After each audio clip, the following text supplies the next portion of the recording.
നേരത്തെ മുതലേ എനിക്ക് ഡയറി എഴുതുന്ന ഒരു ശീലം ഉണ്ടായിരുന്നു. അപ്പോൾ ആ ഒരു ശീലം ഞാൻ നിർത്താൻ കാരണം എൻ്റെ വീട്ടുകാരെൻ്റെ ഡയറി വായിക്കുന്നു എന്നുള്ളത് ഞാൻ മനസ്സിലാക്കിയത് കൊണ്ടാണ് ഞാനത് മെയിനായിട്ട് നിർത്താനായിട്ട് കാര്യം. അപ്പോൾ എൻ്റെ ജീവിതത്തിൽ നടക്കുന്ന ചെറിയ ചെറിയ സന്തോഷങ്ങളാണെങ്കിലും സങ്കടങ്ങളാണെങ്കിലും എല്ലാം ഞാൻ നോട്ട് ചെയ്ത് പോകുമായിരുന്നു. അങ്ങനെ ഇരിക്കുമ്പോഴാണ് പിന്നീട് ഞാൻ കഴിഞ്ഞ വർഷം ഒക്ടോബറിലൊന്ന് ജേർണൽ ചെയ്തു. എൻ്റെ ഡയറി എഴുത്തെല്ലാം നിർത്തിയതിന് ശേഷം ഞാനൊന്ന് ജേർണൽ ചെയ്തു. ജേർണൽ ചെയ്ത് 2-3 ദിവസം മാത്രം ചെയ്ത് അതങ്ങ് നിർത്തി.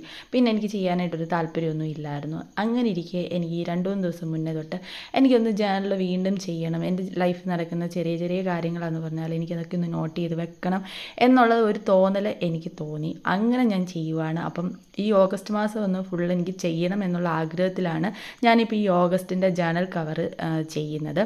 അപ്പം നിങ്ങളുടെ സപ്പോർട്ട് ഉണ്ടെന്നുണ്ടെങ്കിൽ ഞാൻ ഇനിയും ഓരോ ദിവസവും ഇതുപോലെ തന്നെ ജേർണൽ ചെയ്ത് ഇടുന്നതായിരിക്കും. ഞാൻ ഇതിൻ്റെ അകത്ത് എഴുതിയിരിക്കുന്ന ചെറിയ കുറച്ച് കാര്യങ്ങൾ മാത്രം, അതുകൊണ്ടാണ് ഞാൻ അധികം വിസിബിൾ ആക്കാത്തത്.